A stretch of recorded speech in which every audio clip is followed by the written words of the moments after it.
जी अस्सलाम वालेकुम वरहमतुल्लाहि वबरकातुह। देखिएगा आज का जो लेसन है ये कम्युनिकेशन में जो चीज़ें बुनियादी तौर पर इंसान के काम आती हैं तो उससे हम इंशाल्लाह बात करेंगे। और बहुत सारे लोग आप में से वो हैं जिनको ये बुनियादी मालूमात ऑलरेडी हैं। और कुछ आप में से वो होंगे कि जिनको ये मालूमात नहीं है। बहरहाल हैं तो अच्छा है, नहीं है तो तब भी अच्छा है। हाँ भाई, इसमें जो है आप ज्यादा आपके पास जो फोन है उसमें ज्यादा आप छेड़ाछाड़ी मत कीजिए। कोई व्हाइट बोर्ड शेयर कर रहा है कुछ, और जब उसकी कि यहाँ से में इसके साथ कई ऑप्शन जुड़े हुए बंद हो जाएंगे तो आप व्हाट्स वो भी नहीं कर पाएंगे मैसेज। इसलिए चुपचाप आप अपना फोन सामने रखिए और क्लास को सुनिए। ठीक है, इसमें ज्यादा वो मत करिए बटनों को चेक करना कि क्या क्या हो रहा है। वो तब करिएगा जब घर पे किसी और फोन से ज्वाइन कर लेना मीटिंग, तब करिएगा। डिस्टर्ब होती है उससे असल में क्लास। बहरहाल, तो देखिए यहाँ पर लिख रहा है सेंटेंस। ये जो सेंटेंस है इसको उर्दू में इसके लिए लफ्ज इस्तेमाल होता है जुमला। तो जो उर्दू में जुमला होता है वही अंग्रेजी में सेंटेंस होता है। ठीक है, इसी की जमा आती है, इसका प्लूरल इस्तेमाल होता है सेंटेंसेस। Sentence, sentences. अब ये सेंटेंस कहते किसे हैं, इसकी डेफिनेशन, इसकी तारीफ क्या है। Let's move for that. ये जो सेंटेंस है इसकी डेफिनेशन कुछ इस तरह से है। A group of words which make a complete sense is called sentence. कई सारे अल्फाज हैं, कई सारे वर्ड्स हैं। ठीक है, वो वर्ड्स उन ऐसे हैं कि जिन वर्ड्स का एक पूरा ग्रुप बन गया। ठीक है, वो एक ग्रुप ऑफ वर्ड्स बन गया। तो वो कई सारे वर्ड्स, कई सारे अल्फाज जिनका एक ग्रुप या मजमुआ बन गया। अब वो जो ग्रुप ऑफ वर्ड है, कई सारे अल्फाज हैं, उनको जो मिलाया ग्रुप बना, और ये ऐसा ग्रुप बन गया कि जिससे एक हमें कंप्लीट मीनिंग समझ में आ रहे हैं, एक पूरा कंप्लीट सेंस समझ में आ रहा है। तो फिर हम इस ग्रुप ऑफ वर्ड के बारे में कहेंगे कि ये सेंटेंस है। तो कई सारे अल्फाज हों, कई सारे वर्ड्स हों जिनको मिलाकर एक ग्रुप बनाया। ये ग्रुप बनने के बाद अगर ऐसा है कि इससे कंप्लीट मीनिंग हमें समझ में आ रहे हैं तो उसको कहा जाएगा कि सेंटेंस है। और अगर इस ग्रुप ऑफ वर्ड से कंप्लीट मीनिंग समझ में नहीं आ रहे तो उसको कहा जाएगा कि भाई ये सेंटेंस नहीं है। एग्जाम्पल से समझिए, बात और क्लियर हो जाती है। एग्जाम्पल क्या है। I am eating cake. I am eating cake, ये एग्जाम्पल है। देखिए इसमें आई एक अलग वर्ड है, एम अलग है, ईटिंग अलग है, केक अलग। ठीक है, सारे वर्ड्स क्या हैं, अलग अलग। इन वर्ड्स को जो मिलाया तो एक सेंटेंस बन गया। यानी यूं कह लो, इन वर्ड्स को जो मिलाया तो एक ग्रुप ऑफ वर्ड्स बन गया। तो ये ऐसा ग्रुप ऑफ वर्ड्स बना कि जिससे कंप्लीट मीनिंग समझ में आ रहे हैं हमें। क्या समझ में आया भाई। समझ में ये आया कि कोई एक बंदा है जो अपने बारे में ये बता रहा है आपको कि मैं केक खा रहा हूं। आई एम ईटिंग केक, मैं केक खा रहा हूं। ठीक है, एक सामने वाला बंदा आपको ये बताना चाह रहा है। अब जाहिर है ये ऐसा ग्रुप ऑफ वर्ड है जो एक कंप्लीट मीनिंग दे रहा है, इसलिए इसको क्या कहा जाएगा कि सेंटेंस है। पूरी बात इससे समझ में आ रही है सामने वाले ने जो कही है। इसका दूसरा एग्जाम्पल देखिएगा। I am drinking water. I am drinking water, ये ऐसा एग्जाम्पल है कि जिसमें ये आई एक अलग वर्ड है, एम अलग है, ड्रिंकिंग अलग है, और ये वाटर ये एक अलग वर्ड। ठीक है, अब ये वर्ड्स इनको मिलाकर एक ऐसा ग्रुप ऑफ वर्ड्स बन गया पूरा का पूरा ये कि इससे कंप्लीट मीनिंग समझ में आ रहा है। क्या कंप्लीट मीनिंग समझ में आ रहे हैं। वो ये है कि कोई एक बंदा है जो आपको ये बताना चाह रहा है और आपको ये बता रहा है कि मैं पानी पी रहा हूं। आई एम ड्रिंकिंग वाटर, मैं पानी पी रहा हूं। बहरहाल, खुलासा कलाम ये हुआ कि कई सारे अल्फाज जिनको मिलाकर एक ग्रुप बनाया गया हो, और ये ऐसा ग्रुप ऑफ वर्ड्स बन जाए, अल्फाज का ऐसा एक मजमुआ बन जाए कि इससे हमें कंप्लीट मीनिंग समझ में आ रहे हैं, तो इसको कहा जाएगा कि सेंटेंस है। और अगर वर्ड्स तो कई सारे हैं और कंप्लीट मीनिंग अगर वो ना दे रहा हो तो उसको कहा जाएगा सेंटेंस नहीं है। सर इसका एग्जाम्पल और दे दीजिए आप, कि जहां पर वर्ड्स तो कई सारे हों लेकिन उन कई सारे वर्ड्स के होने के बावजूद वहां कंप्लीट मीनिंग समझ में नहीं आ रहे हो। Example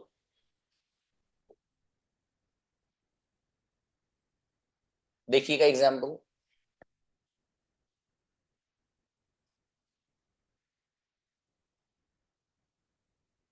the way you the एक अलग वर्ड है, वे अलग है, यू अलग है। इसका क्या मीनिंग है? द वे का ट्रांसलेशन है जिस तरह आप। तो मतलब क्या हुआ भाई साहब, जिस तरह आपका क्या मतलब हुआ? तो मतलब समझ में आ रहा है इस तरह, इससे जिस तरह आप। तो क्या भाई, पूरी बात तो कहो, जिस तरह आप बोलते हो मैं भी बोलता हूँ। जिस तरह आप क्या भाई, जिस तरह आप क्या, जिस तरह आप खाना बनाती हैं अम्मी जान, कोई नहीं बनाता है, फॉर एग्जाम्पल। तो द वे, यहां आप गौर करने की चीज ये है कि जो मैंने अभी डेफिनेशन और तारीफ आपको बताई है ना सेंटेंस की, कि कई सारे अल्फाज हों, अल्फाज तो कई सारे हैं, लेकिन उन अल्फाज के कई सारे होने के साथ साथ वो वर्ड्स जो ग्रुप बन गया है पूरा, वो ऐसा होना जरूरी जो एक कंप्लीट मीनिंग, जिससे कोई बात समझ में आ रही हो, तब वो सेंटेंस है, वरना नहीं है। अब जैसे यहाँ पर दा एक अलग वर्ड है, वे अलग है, यू अलग है, तो ग्रुप ऑफ वर्ड तो बन गया। सही है, ग्रुप में क्या होता है, एक से ज्यादा जो लोग होते हैं तो ग्रुप बन जाता है। इसी तरीके से एक से ज्यादा वर्ड होंगे तो ग्रुप ऑफ वर्ड तो बन गया, वो अल्फाज का मजमुआ तो बन गया। द वे यू, तीन वर्ड्स हैं यहाँ पर, ग्रुप ऑफ वर्ड्स तो बन गए। लेकिन ऐसा ग्रुप ऑफ वर्ड्स नहीं है जो कंप्लीट मीनिंग दे रहा हो, मीनिंग तो दे रहा है लेकिन कंप्लीट नहीं दे रहा। और जब तक कंप्लीट मीनिंग नहीं देगा कोई भी ग्रुप ऑफ वर्ड, उसको आप सेंटेंस नहीं कहो। समझ में आई कोई बात? यकीनन। बहरहाल ये तो सेंटेंस की डेफिनेशन थी, let's move for the next one. अब आगे देखिएगा, ये जो सेंटेंस की डेफिनेशन अभी आपने पढ़ी है, इसमें आगे कुछ चीजें वो हैं कि जो सेंटेंस के अंदर होती हैं बुनियादी तौर पर, उसको जानना बहुत जरूरी है। देखो मेरे यहाँ जो कम्युनिकेशन है उसका बेसिक पढ़ा रहा हूँ मैं आपको, जो इंग्लिश स्पीकिंग है उसका बेसिक ये है जो पढ़ा रहा हूँ। एबीसीडी नहीं है, बहुत से लोग कंफ्यूज हो जाते हैं कि सर आप बेसिक से पढ़ाएंगे, मतलब है कि पहले एबीसीडी पढ़ाएंगे, उसमें वर्ड्स को मिलाना सिखाएंगे फिर बताएंगे। तो कम्युनिकेशन का बेसिक अलग है, इंग्लिश जबान का बेसिक अलग है, उसकी बुनियाद अलग है। तो मैं जो सिखा रहा हूँ आपको कम्युनिकेशन का बेसिक है सब ये।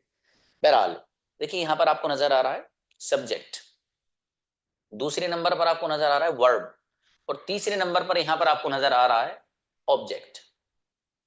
Subject, verb, object. तो बुनियादी तौर पर सेंटेंस में ये तीन चीजें होती हैं, एक चौथी चीज भी होती है जिसको आखिर में बताऊंगा, लेकिन बुनियादी तौर पर मैं असल जो बताना चाह रहा हूं इनको समझिए। ये तीन चीजें होती हैं। Just a moment please.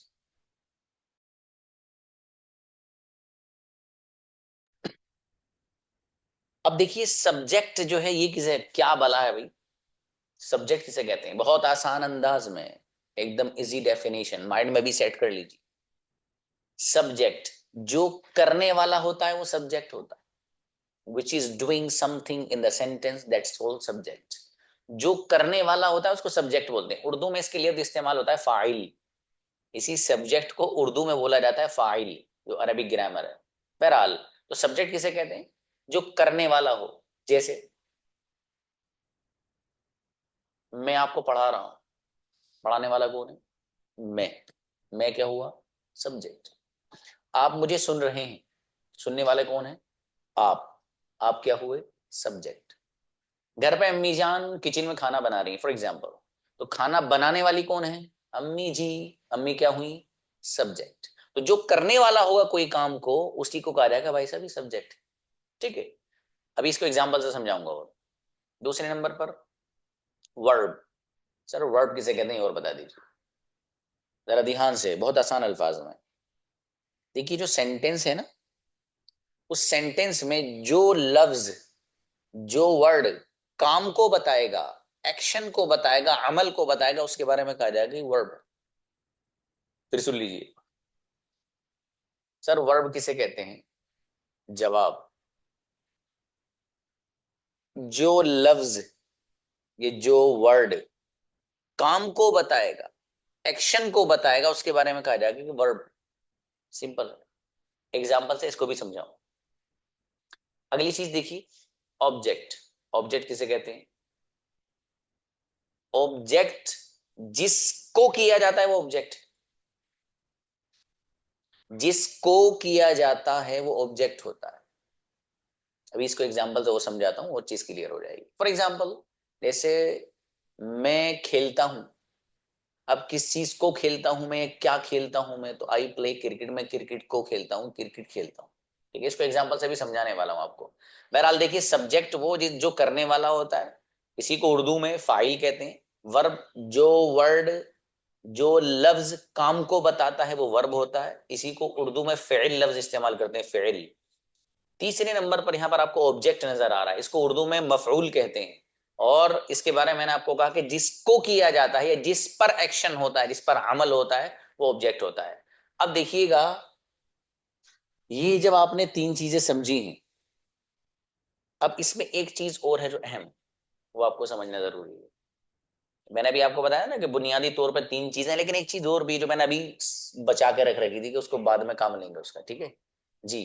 अब वॉइस प्रॉब्लम अगर किसी को है तो उनके नेट पर प्रॉब्लम है, बहरहाल। अब देखिएगा, एक तीसरी चौथी चीज क्या है भाई? Helping verb. हेल्पिंग वर्ब किसे कहते हैं भाई साहब? हेल्पिंग वर्ब, ध्यान से, बहुत आसान अल्फाज में, जो लफ्ज, जो वर्ड वर्ब की हेल्प करे वो हेल्पिंग वर्ब है। फिर से बता रहा हूं, जो लफ्ज या जो वर्ड वर्ब की हेल्प करे, उस लफ्ज और उस वर्ड के बारे में आप कहेंगे that is helping verb. Clear? एक बात छोटी सी रह गई कि सर ये जो हेल्पिंग वर्ब है आपने चौथे नंबर पर जिक्र किया, आएगा कहाँ है? तो अब ये जो आने की जहां तक बात है, तो देखिएगा, ये सेंटेंस में सब्जेक्ट और वर्ब इसके बीच में आता है। कहाँ आता है भाई? सब्जेक्ट और वर्ब इसके बीच में हेल्पिंग वर्ब आता है। अब एक सवाल यहां और हो जाता है कि सर क्या हमेशा ये सब्जेक्ट और वर्ब के बीच में ही आएगा? नहीं भाई साहब, हमेशा नहीं। लेकिन एक अमूमी बात जो जहन में सेट करने की है वो बताई जा रही है आपको।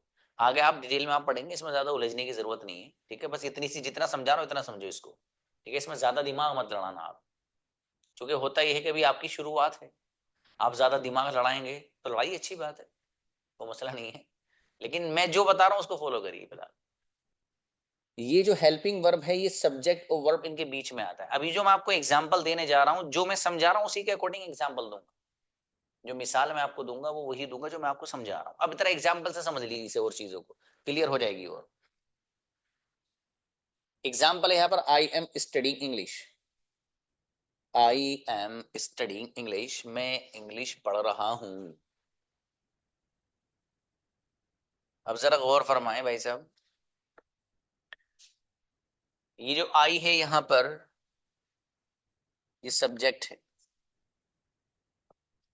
सवाल, देखो जैसे बता रहा हूँ किसी से पूछ सकता हूँ, जैसे बता रहा हूँ किसी से भी पूछ सकता हूँ। ये मत कहिएगा सर वो असल में ये वाली बात जब आप बता रहे थे ना, तो वो मेरा भाई परेशान कर रहा था मुझे, मैं सुन नहीं पाया।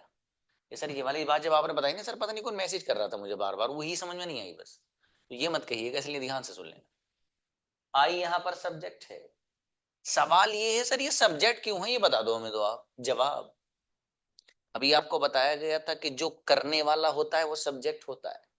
अब इस एग्जाम्पल में आई एम स्टडी इंग्लिश में इंग्लिश पढ़ रहा हूं, तो इंग्लिश पढ़ने वाला कौन है? आई। ये क्या हुआ? सब्जेक्ट। फिर सुनिए दोबारा, ये एग्जाम्पल है पूरा, इसमें आई सब्जेक्ट है, ठीक है सर। सर ये समझा दीजिए कि सब्जेक्ट है क्यों और कैसे है। जवाब, सब्जेक्ट के बारे में आपको बताया कि जो करने वाला होगा वो सब्जेक्ट होगा। अब इस एग्जाम्पल में जो हमने देखा, ये कई सारे वर्ड्स हैं, एक आई है, एम है, स्टडीइंग इंग्लिश है। इसमें जो हमने देखा कि करने वाला कौन है यहाँ पर, तो हमें पता चला कि भाई साहब जो आई है ना, मैं, ये है करने वाला। तो पता ये चला कि यहाँ पर जो आई है ये सब्जेक्ट है। क्यों? इसलिए कि इंग्लिश पढ़ने वाला मैं हूं, आई, इसलिए ये क्या हुआ? सब्जेक्ट। क्लियर? यहाँ पर हमने पहले नंबर पर आपको ये समझाया था, दूसरे नंबर पर ये समझाया था। आइए दूसरे नंबर वाले पे चलते हैं। स्टडीइंग, स्टडीइंग यहाँ पर वर्ब है। सवाल, सर वर्ब कैसे है? आपने बताया वर्ब है, तो बता दो सर है कैसे, ये तो समझा दीजिए हमें। जवाब, स्टडीइंग वर्ब इसलिए है क्योंकि अभी आपको ये बताया गया है कि जो लफ्ज, जो वर्ड काम को बताता है, एक्शन को बताता है, अमल को बताता है, तो उसके बारे में कहा जाएगा कि ये वर्ब है। अब यहाँ पर आई एम स्टडीइंग इंग्लिश में इंग्लिश पढ़ रहा हूं, तो ये जो पढ़ने का एक्शन है, ये जो पढ़ने का काम है ना, ये पढ़ने का जो अमल है, इसको कौन सा वर्ड बता रहा पूरे सेंटेंस में? जब आपने गौर किया तो पता चला कि भाई साहब स्टडीइंग बता रहे हैं। अब जाहिर है जो वर्ड अमल को या काम को या एक्शन को बताएगा उसी को कहा जाएगा वर्ब है, इसलिए स्टडीइंग यहाँ पर वर्ब है। एक बार और सुन लीजिए, स्टडीइंग यहाँ वर्ब है। सवाल, सर वर्ब कैसे है? जवाब, भाई आपको बताया गया है कि जो लफ्ज, जो वर्ड काम को बताएगा ना, अमल को या एक्शन को बताएगा, उसके बारे में कहा जाएगा कि वर्ब है। और इस एग्जाम्पल में जब हम देखते हैं तो स्टडीइंग ये पढ़ने के एक्शन को बता रहा है, पढ़ने के काम को बता रहा है, इसलिए वर्ब है। नेक्स्ट, तीसरे नंबर पर आपको ये समझाया गया था, यहाँ एग्जाम्पल में इंग्लिश ऑब्जेक्ट है। सवाल, सर इंग्लिश ऑब्जेक्ट क्यों है? जवाब, भाई आपको बताया था कि जिसको किया जाता है वो ऑब्जेक्ट होता है। अब आप कह रहे हैं I am studying, for example इतना कहो आप, आई एम स्टडीइंग यहां तक, मैं पढ़ रहा हूं। भाई किस चीज को पढ़ रहे हो आप? इंग्लिश, इंग्लिश को पढ़ रहा हूं। इंग्लिश क्या हुआ? ऑब्जेक्ट हुआ। ठीक है, अगली बात, ये भाई साहब रह गई जिसको चौथे नंबर पे हमने आपको समझाया कि एम यहां पर क्या है जी? Helping verb. सवाल, सर आपने बताया एम हेल्पिंग वर्ब है, सर कैसे? जैसे बता रहा हूँ भाई साहब, वैसे किसी से ही पूछ सकता हूँ रैंडमली, वैसे ही बुला के बताना पड़ेगा आपको। ये जो एम है यहाँ पर, ये हेल्पिंग वर्ब है। सर ये एम हेल्पिंग वर्ब कैसे है? ये नहीं समझ में आ रहा से, हमारे सब तो समझ में आ गया। जवाब, देखिए आपको ये बताया गया है कि जो लफ्ज, जो वर्ड वर्ब की हेल्प करता होगा उसके बारे में कहा जाएगा हेल्पिंग वर्ब। अब यहाँ पर एम ऐसा लफ्ज है कि इसके बगैर ये जो वर्ब है ना, ये अपनी मीनिंग कंप्लीट आपको दे नहीं सकता। ये इनकम्प्लीट मीनिंग वाला सेंटेंस हो जाएगा अगर आप ये एम नहीं लाएंगे। ये अगर आप नहीं लाए तो इसके बगैर ये जो वर्ब है असल, इसके मीनिंग कंप्लीट नहीं होगा। तो इस वर्ब को इस हेल्पिंग वर्ड की जरूरत है, इसलिए हेल्पिंग वर्ब है। अगर आप एम नहीं लाओगे तो ये जो स्टडीइंग वर्ब है ना, इस वर्ब का मीनिंग कंप्लीट नहीं होगा। मीनिंग को कंप्लीट करने के लिए एक हेल्पिंग लाना पड़ेगा, आप एक ऐसा लफ्ज लाना पड़ेगा जो मदद करने वाला हो, वो है एम। ये हेल्पिंग है किसका? इस वर्ब का, इसलिए इसको कहा जाता है हेल्पिंग वर्ब। क्यों? इसलिए कि जब तक ये भाई साहब नहीं आएंगे ना, तो ये, इनके अंदर ताकत कम है, इनको अल्लाह पाक ने थोड़ा माजूर सा बनाया बेचारों को बात जगह। ठीक है, तो इनको एक सहारे की जरूरत है। तो जब तक एम नहीं आएगा तब तक ये भाई साहब जो वर्ब हैं अपने पूरे मीनिंग आपको नहीं देंगे। जब ये पूरे मीनिंग नहीं देंगे तो मालूम ये होगा कि इन्हें किसी न किसी हेल्पर की जरूरत है, ऐसे जो हेल्पिंग हो, इनका हेल्प करने वाला हो, ऐसे लफ्ज की जरूरत है, वो है एम। खुलासा कलाम क्या है? खुलासा कलाम ये हुआ, एम सब्जेक्ट है, इसको उर्दू में क्या कहा जाता है भाई? फाइल। सवाल, सब्जेक्ट क्यों है सर? जवाब, भाई साहब इस सेंटेंस में जब हमने देखा तो जो करने वाला है ना यहाँ पर, वो है आई, यानी मैं। पढ़ने वाला कौन है? मैं। और सब्जेक्ट उसी को कहते हैं जो करने वाला होता है। तो पता ये चला कि यहाँ पर आई सब्जेक्ट है, क्योंकि यहाँ पर पढ़ने वाला आई है, यानी मैं। दूसरे नंबर पर आपको वर्ब समझाया था, स्टडीइंग वर्ब है। सवाल, सर वर्ब क्यों है? जवाब, भाई साहब ये जो वर्ड है यहाँ पर, ये काम को बता रहा, पढ़ने के जो काम है ना, पढ़ने का जो अमल है, उसका जो एक्शन है, उसको ये वाला वर्ड बता रहा है, स्टडीइंग, इसलिए वर्ब है। तीसरे नंबर पर आपको ऑब्जेक्ट समझाया था, इसको उर्दू में मफूल कहते हैं। इंग्लिश यहाँ पर ऑब्जेक्ट है। सवाल ये हुआ सर क्यों है? इसलिए कि आपको बताया गया कि जिसको किया जाता है वो ऑब्जेक्ट होता है, और यहाँ पर जो पढ़ा जा रहा है वो किसको पढ़ा जा रहा है? इंग्लिश को पढ़ा जा रहा है, इसलिए क्या हुआ? ऑब्जेक्ट हुआ। ठीक है, अब देखिएगा आप, हेल्पिंग वर्ब, हेल्पिंग वर्ब यहाँ पर एम है। सवाल ये हुआ कि सर ये एम हेल्पिंग वर्ब कैसे है? ये वाली बात समझ में नहीं आ रही सर।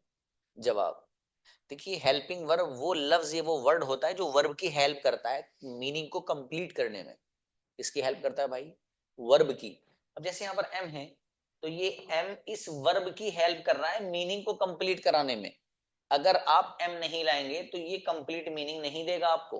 कंप्लीट मीनिंग देने के लिए जरूरी ये है कि आप एम लाएं, इसीलिए इसका नाम भी क्या रखा गया है भाई? हेल्पिंग वर्ब, यानी ऐसा लफ्ज जो वर्ब की हेल्प करता हो। Simple, clear. अगला एग्जाम्पल और देख लीजिए, एक एग्जाम्पल से और चीज इसको समझ लीजिएगा आप। सॉरी, एग्जाम्पल इसका जो है वो थोड़ा सा अलग है हल्का सा। एक मिनट देखिएगा।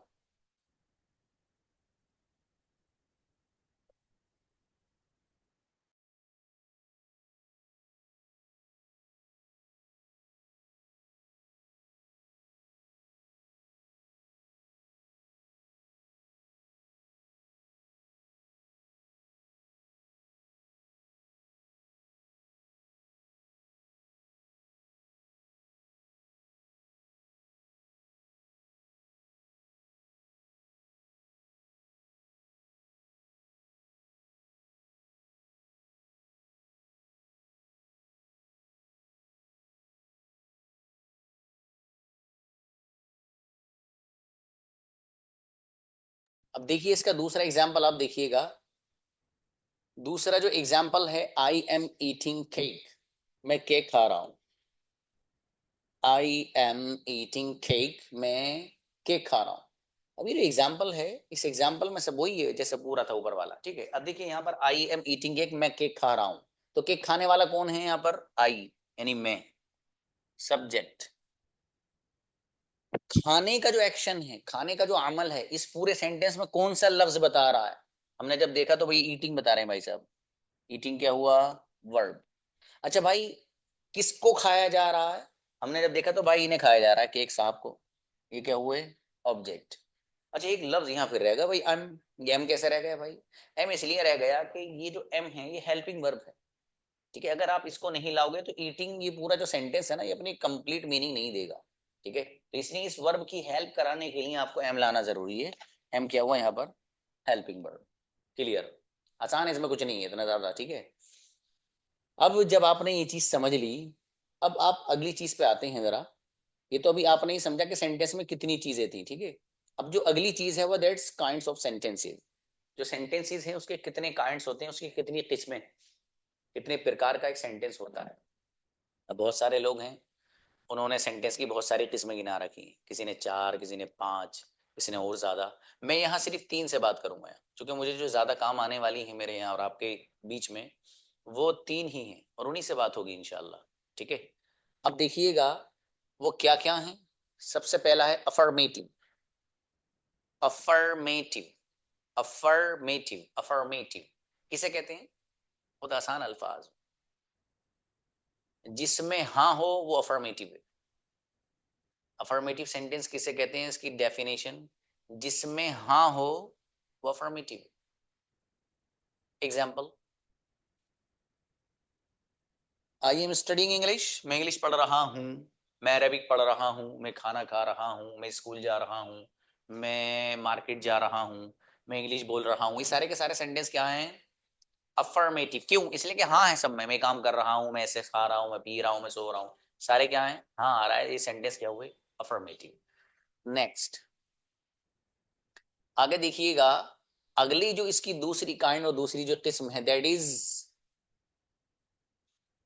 इसके लिए मैं 5 बच्चों को बुलाना चाहता हूँ जो इसका प्रोनाउंसिएशन, इसका तलफ्फुज करेंगे। रैंडमली किसी को भी बुलाओ भाई, 5 बच्चे, किसी कोई से भी बुला लो। आमना सिद्दीकी आइए। आमना। हेलो इसका क्या प्रोनाउंसिएशन है?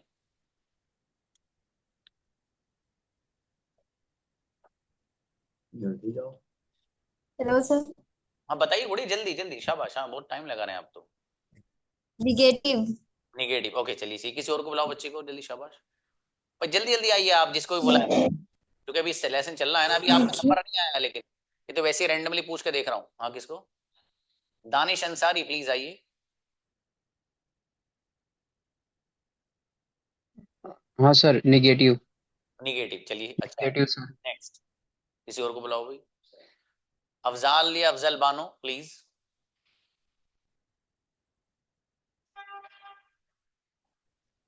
हाँ, negative. Sorry. Negative. Negative. Negative. हाँ ठीक है, ये सही है। ओके, क्लियर कर दीजिए। देखिए इसको लोग बोलते हैं निगेटिव। निगेटिव नहीं पढ़िएगा इसको, इसको आप पढ़ेंगे नेगेटिव। नेगेटिव, नेगेटिव सही बताया इन्होंने, नेगेटिव, ठीक है। तो अब देखिए नेगेटिव किसे कहते हैं? नेगेटिव वो सेंटेंस होता है जिसमें ना हो, सीधी सीधी बात है। इससे पहले था अफर्मेटिव। अफर्मेटिव किसे कहते हैं? जिसमें हाँ हो। नेगेटिव किसे कहते हैं? जिसमें ना हो। एग्जाम्पल, आसान है एकदम, कुछ भी नहीं है। देखिए, I am not studying English, मैं इंग्लिश नहीं पढ़ रहा हूँ। मैं अरबिक नहीं पढ़ रहा हूँ। मैं कार नहीं चला रहा हूँ। मैं आज नहीं आ रहा हूँ। मैं आपसे नहीं मिलने आ रहा हूँ। मेरे फादर नहीं आ रहे हैं। मेरी अम्मी नहीं सो रही, फॉर एग्जाम्पल। सारे के सारे सेंटेंसेस वो हैं कि जिनके अंदर ना आ रहा है। अब जाहिर है जिस सेंटेंस के अंदर ना होती है उसी के बारे में कहा जाता है कि वो नेगेटिव है। तो सिंपल, 2 आपने पढ़ लिए अभी तक। एक था अफर्मेटिव इससे पहले। अफर्मेटिव किसे कहते हैं? जिसमें हाँ हो। और दूसरे नंबर पर है नेगेटिव, जिसमें ना हो। बस इतनी सी बात है, कुछ भी नहीं है, आसान है एकदम। अब आगे देखिएगा भाई जी। जो अगला है, इसका प्रोनाउंसिएशन करवाइए भी 5 बच्चों से किसी से। किसी को बुलाइए। हाँ सना आफरीन आइए। इंटेरोगेटिव। ओके शाबाश। और बुलाइए किसी को। अबू बकर आओ बेटा, पढ़ो क्या है बेटे। माइक खोलो पहले, माइक माइक। सॉरी, हम्म इंटेरोगेटिव। Okay interrogative. और बुलाओ। सारा आप आइए।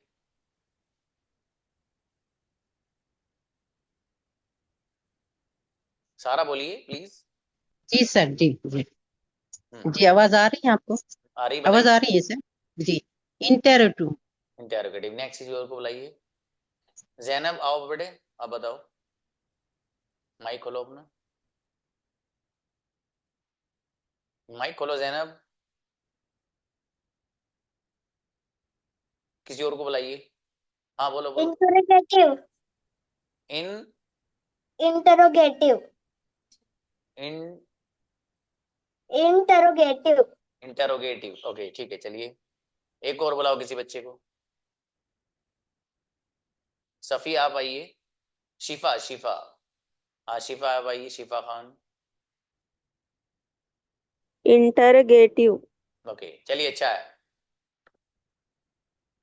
देखिएगा ये जो वर्ड है, ये सामने आपको नजर आ रहा है, इसको लोग पढ़ते हैं इंटेरोगेटिव, है ना।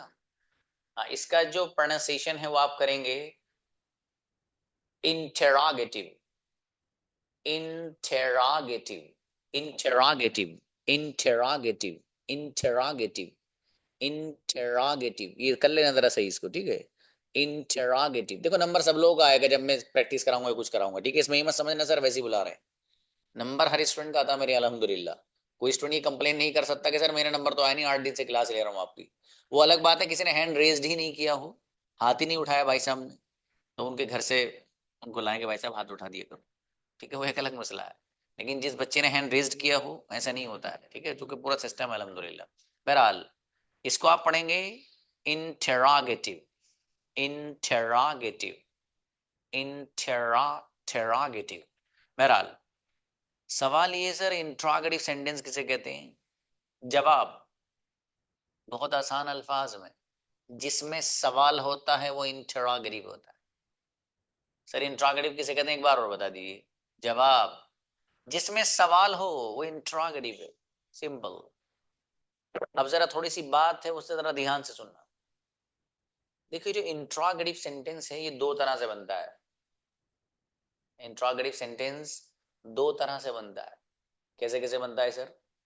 एक, देखिए जो सेंटेंस है ना, कोई भी सेंटेंस हो कोई भी जुमला हो, उसमें जो हेल्पिंग वर्ब होगा उस हेल्पिंग वर्ब को उठाकर शुरू में रख देते हैं तो वो इंट्रोगेटिव बन जाता है। एक तरीका तो ये है, फिर से सुन लो ये वाला। इंट्रोगेटिव सेंटेंस दो तरह से बनता है। कैसे कैसे बनता है। पहला तरीका, जो सेंटेंस है उस सेंटेंस में जो हेल्पिंग वर्ब है, लफ्ज ये जो वर्ड हेल्पिंग वर्ब है उसको उठाया और सेंटेंस के शुरू में रख दिया, ऑटोमेटिक पूरा को पूरा सेंटेंस इंट्रोगेटिव बन जाता है। एक तरीका तो ये है। दूसरा तरीका, दूसरा तरीका ये है कि इस सेंटेंस को इंट्रोगेटिव बनाने के लिए आपको अलग से कोई ना कोई सवाल वाला लफ्ज लाना पड़ेगा, तब जाकर वो इंट्रोगेटिव बने। फिर से सुनिए ये वाली बात। ये जो दूसरा तरीका है इंट्रोगेटिव बनाने का, ये भी एग्जांपल से समझाऊंगा इसको, वैसे ही बता रहा हूं। दूसरा तरीका ये है कि आप सेंटेंस को इंट्रोगेटिव दूसरा तरीके में तब लाएंगे जब तक आप कोई ना कोई WH फैमिली में से, ये सवाल वाले जो अल्फाज है ना, वो WH फैमिली में उन्हीं को बोल रहा हूँ। ये कुछ लोगों के लिए मुश्किल सा हो सकता है वर्ड, इसलिए मैं बोल रहा हूँ जो सवाल वाले अल्फाज हैं वो सब आपको दिए जाएंगे, तो उनमें से किसी न किसी लफ्ज को लगाकर वहां पर उसको सवाल वाला बनाया जाता है, इंट्रोगेटिव बनाया जाता है। तो खुलासा कलाम ये हुआ कि जो इंट्रोगेटिव सेंटेंस है किसे कहते हैं। जवाब जिसमें सवाल हो वो इंट्रोगेटिव हुआ, ठीक है सर। अब इंट्रोगेटिव सेंटेंस कितने तरीके से बनता है, दो तरह से बनता है। पहला तरीका कि जो सेंटेंस में हेल्पिंग वर्ब हो उसको उठाओ और शुरू में रख दो, ऑटोमेटिक इंट्रोगेटिव बन जाएगा। दूसरा तरीका, दूसरा ये है कि आपको उसको सवाल वाला बनाने के लिए और इंट्रोगेटिव बनाने के लिए अलग से कोई ना कोई वर्ड लाना पड़ेगा, तब जाकर इंट्रोगेटिव बनेगा, वरना नहीं बनेगा। एग्जाम्पल से समझ लें भाई। Example, are you studying English, क्या तुम इंग्लिश पढ़ रहे हो। अब यहाँ मालूम है क्या है, असल है ये यू आर स्टडिंग इंग्लिश, तुम इंग्लिश पढ़ रहे हो। असल क्या है, यू आर स्टडिंग इंग्लिश, तुम इंग्लिश पढ़ रहे हो। अफर्मेटिव सेंटेंस एकदम सीधा सीधा सा।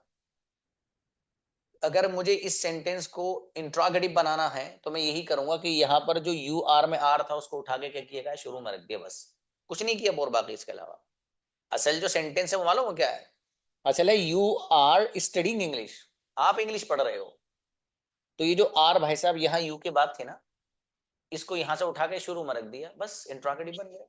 वही मैंने आपको समझाया था। इंट्रोगेटिव दो तरह से बनता है, एक वो है कि जो सेंटेंस में हेल्पिंग वर्ब जो चीज है उसको उठाओ और शुरू में रख दो, जैसे यहाँ पर आर को शुरू में रखा, इंट्रोगेटिव बन। अगली बात जो दूसरी मैंने आपको बताई थी वो क्या है, उसका एग्जाम्पल ये देख लीजिए, why are you studying English, आप इंग्लिश क्यों पढ़ रहे हो। तो इस एग्जाम्पल में अगर आप गौर करेंगे तो ये यहाँ पर वाई जो लफ्ज है ना, इस सवाल वाले अल्फाज में से एक लफ्ज है जिसके माने आते हैं क्यों। क्यों, डब्ल्यू एच फैमिली में से इसको उठा के लाया गया है। ठीक है, डब्ल्यू एच फैमिली का जो मतलब है ना वो मैं समझा दूं, यही कुछ लोग कंफ्यूजन हो गए बार बार सर क्या बोल रहे हैं।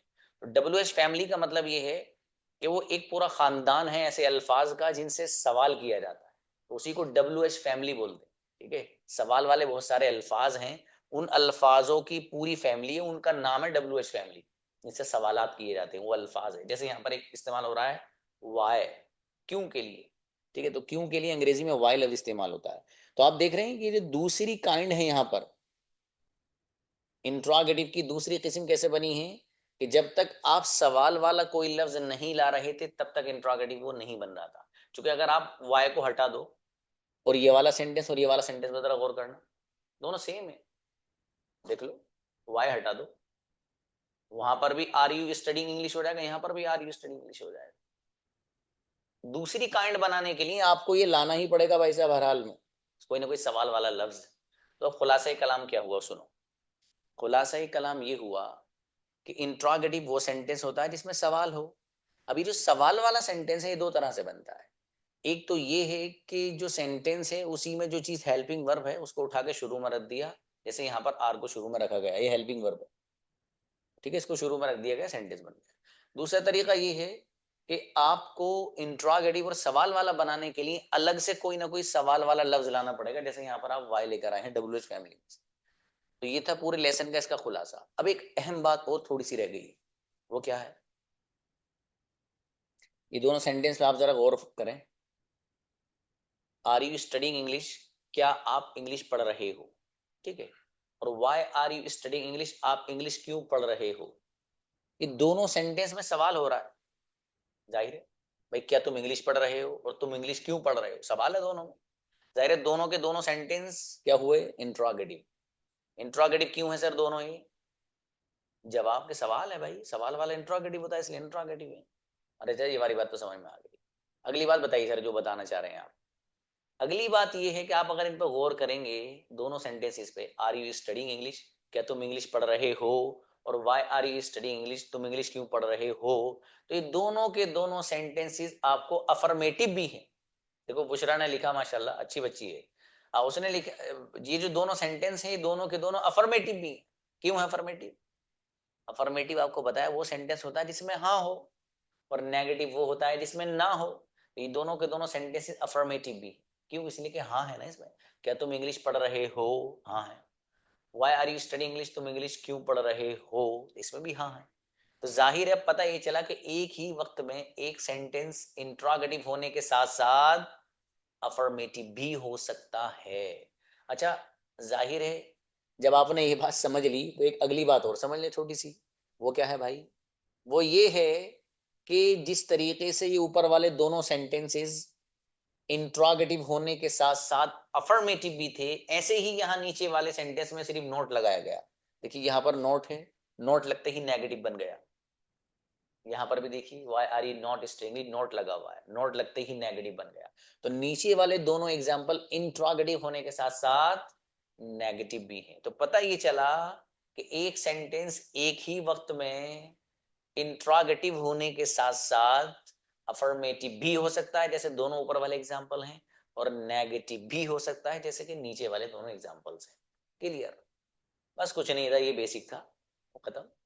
अब आगे सेंटेंस ही शुरू करेंगे इंशाल्लाह, हम प्रैक्टिस करेंगे, ठीक है। अब एक छोटी सी चीज और समझते चलिए जरा। जब आपने ये समझ लिया है, छोटी सी चीज क्या है भाई? टेंसेस। ये है हमारे यहाँ का बेसिक भाई साहब। आपको थोड़ा सा कम नजर आ रहा होगा, वो कलर स्लाइड में जरा थोड़ा सा वो हो गया फीका जिसे कहिए।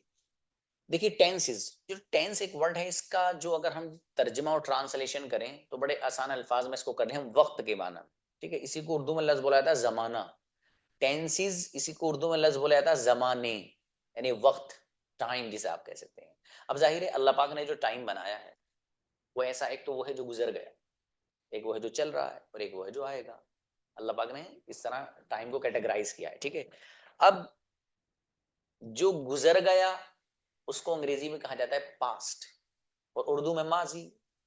और जो चल रहा है उसको कहा जाता है अंग्रेजी में प्रेजेंट। Present, present. तो जो प्रेजेंट है उसी को उर्दू में कहा जाता है हाल। एक वो जमाना, एक वो वक्त होता है जो आइंदा आएगा। तो जो आइंदा वक्त आएगा अंग्रेजी में उसके लिए लफ्ज इस्तेमाल किया जाता है फ्यूचर। फ्यूचर, फ्यूचर, ठीक है। उसी फ्यूचर को उर्दू में लफ्ज इस्तेमाल होता है मुस्तकबिल, ठीक है। अब देखिएगा, थोड़ा सा इस चीज को समझ लेते हैं। Past, present, future. पास्ट वो है जो गुजर गया, माजी इसको कहा जाता है उर्दू में, ठीक है। प्रेजेंट वो है जो चल रहा है, और फ्यूचर वो है जो आएगा। अब ये जो पास्ट है, इसके पास्ट की भी चार किस्में हैं, प्रेजेंट की भी चार हैं, और फ्यूचर की भी चार है। अब चार और चार ये 12 हैं। ये वो टेंसेस हैं जो अंग्रेजी की दुनिया में ग्रेड की हड्डी की काम करती है। जिसको टेंसेस अच्छे से आते हैं वो कम्युनिकेशन में मिस्टेक्स नहीं करेगा, और जिसको टेंसेस ही नहीं आएंगे वो पता चला कि पानी मांगना है सामने वाले से कि भाई मुझे पानी चाहिए।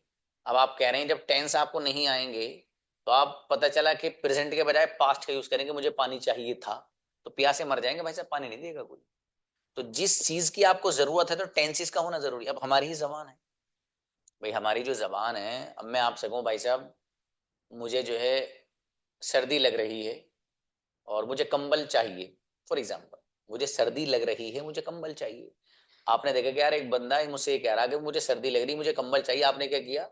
आपने कंबल दे दिया, लो भाई साहब ओढ़ लो, ठीक है। और अगर यही सेंटेंस मैं अगर यूं कहूं कि भाई साहब मुझे सर्दी लग रही थी, मुझे कंबल चाहिए था, तो सामने वाला क्या कहा, सर्दी लग रही होगी ना, कंबल चाहिए था, अब जरूरत थोड़ी है। तो देखिए टेंस बदलने से कितना फर्क पड़ता है। तो आपको ये आपके माइंड में सेट होना जरूरी है कि कौन सा टेंस कैसे यूज होगा। ये सब डिटेल में इंशाल्लाह आप पढ़ने वाले हो, हर हर चीज, ईच एंड एवरीथिंग। किसी भी स्टूडेंट को इंशाल्लाह कोई डाउट किसी तरह का नहीं होगा इंशाल्लाह, ठीक है। मेरा नंबर आपके पास है 95 वाला। किसी को कभी भी कोई बात हो आप व्हाट्सएप पे मैसेज करिए। कॉल्स मेरी रिसीव हो तो अच्छा है, नहीं हो तो आप व्हाट्सएप पे मैसेज करें मुझे, इंशाल्लाह उस पर वहां आपको 110% जवाब मिलेगा, ठीक है। ऐसा मत करिए कि अभी मैसेज किया है कि सर आप तो जवाब ही नहीं दे रहे सर, तो भाई मसरूफियात हैं, थोड़ा वेट करना पड़ेगा, ठीक है। मैं उमूमन सुबह के वक्त में फ्री हो जाता हूँ, ऑफिस में बैठना होता है मेरा 8 9 10 बजे तक, मैं यही काम करता हूँ, ठीक है। रात में मसरूफियत ज्यादा रहती, तो आप कभी रात में मुझे आप मैसेज करें। 10 बजे तक तो मुस्तकिल क्लासेस चलती है और कोई उसमें होता नहीं, और लेसन भी जो मैं दिया जाता है बच्चों को वो 10 बजे के बाद ही दिया जाता है, क्योंकि आपको होमवर्क भी दिया जाएगा वो उस वक्त दिया जाएगा जब आपके सेंटेंस ही शुरू हो जाएंगे, ठीक है। वो भी इंशाल्लाह एक आध दिन में। आज जो डे है हमारा असल वो एक्सेंट डे था, लेकिन चूंकि आपकी क्लास कल से शुरू हुई है तो मुझे मुनासिब से नहीं लगा कि मैं आपको आज एक्सेंट पढ़ाऊं, तो सोचा कि जो इसका बेसिक है वो आपको पढ़ा दिया जाए, ठीक है। बाकी इंशाल्लाह जो आइंदा हमारा जुमा आएगा फ्राइडे, उसमें इंशाल्लाह जैसे एक्सेंट डे है हमारा उसी के अकॉर्डिंग इंशाल्लाह हम चलेंगे, ठीक है। तो आपको जो होमवर्क भी दिया जाएगा इंशाल्लाह सभी बच्चों को, आपको जो होमवर्क है वो मैं बताऊंगा किस तरह कैसे करना है, वो बताऊंगा इंशाल्लाह आपको। बहरहाल कोई भी दिक्कत किसी तरह की परेशानी हो, ठीक है, ग्रुप में कुछ शेयर मत करिए, ठीक है। ग्रुप में करने की जरूरत नहीं है, ग्रुप में देखता नहीं हूँ। मुझे जो बात कोई आपको डाउट हो, कोई समझ में नहीं आ रहा हो आपको, आप मुझे डायरेक्ट मैसेज करेंगे, ठीक है। ग्रुप में चेक नहीं करता हूँ, ये मैं आपको पहले बता रहा हूँ। कभी आपने सर मैसेज किया था तो ग्रुप में करेंगे तो उसको मैं नहीं देख पाता हूँ। बहरहाल अब देखिए जो पास्ट है इसकी भी चार है, प्रेजेंट के भी चार है, फ्यूचर के भी चार है। ये आपको याद कर लेने हैं जरा, आपके लिए आसानी हो जाएगी। देखिए simple, continuous, perfect, perfect continuous, present simple, continuous, perfect, perfect continuous, future simple, continuous, perfect, perfect continuous. ये 12 टेंसेज हैं, ठीक है। इनके नेम्स हैं जो मैंने आपको दिखाए, इनको आप याद कर लीजिएगा। और इंशाल्लाह आप इस प्लेटफॉर्म से आप जुड़े हैं, तो इंशाल्लाह बहुत बड़ा आपको फ़ायदा होने जा रहा है। ठीक है, किसी भी स्टूडेंट का कोई भी डाउट होता है अल्हम्दुलिल्लाह उसको मुकम्मल तरीके से सेटिस्फाइंग आंसर दिया जाता है। कभी कभी ऐसा होता है कि एक स्टूडेंट से मुझे 10 मिनट बात करनी पड़ी अगर, तो मैं बात करता हूँ। कभी ऐसा होता है कि मुझे समझाने के लिए किसी स्टूडेंट को कॉल करनी पड़ती है, उसको भी बताता हूँ। ठीक है, जो कि मकसद इस प्लेटफॉर्म का लोगों को फ़ायदा पहुँचाना है। किसी भी तरीके से लोग फ़ायदा उठाएं और अपने आप को काबिल बनाएं और बेहतरीन इंग्लिश के कम्युनिकेटर बने। ठीक है, तो इसलिए बहरहाल आप जो भी किसी को कुछ पूछना हो वो आप मेरे व्हाट्सएप पे मुझे मैसेज कर सकते हैं। क्योंकि कभी कभी ऐसा होता है कि मान लो मैंने किसी स्टूडेंट को मौका दिया बोलने का, अगले का भी रेज हैंड है, अगले का भी हाथ उठा हुआ है, उन्होंने भी दे रखा है, अब उनको लगता है सर ने मुझसे नहीं पूछा। तो मैं इसीलिए कह रहा हूँ सबको, आपका जो मकसद है वो क्लास में ही पूछना है, बस यही ये मकसद है आपका कि जो चीज़ आपको पूछनी वो मिल जाए। अगर यही मकसद है कि क्लास में ही पूछे जाए तो मेरे ख्याल से बेकार है बात। हाँ, लेकिन आपका मकसद यही होना चाहिए कि सर मुझे जो डाउट है वो क्लियर हो, चाहे आप क्लास में करिए या आपको व्हाट्सएप पे मैसेज किया रहा उसके जरिए करिए। ठीक है भाई, तो इसलिए इंशाल्लाह आपके जो भी डाउट्स हैं वो क्लियर किए जाएंगे। बाकी एक दो बच्चे हैं, आप मैं सबके हैंड नीचे करा रहा हूँ। ठीक है, हमारे पास टाइम तो एक्चुअली हो गया है, लेकिन एक बच्चे को बहरहाल पूछने का मौका देते हैं। सबके हाथ नीचे कर दीजिए, बताइए किसी को डाउट हो तो यहाँ पर। हाँ, बुलाओ इनको बुलाओ। हाँ, इमरान आइए।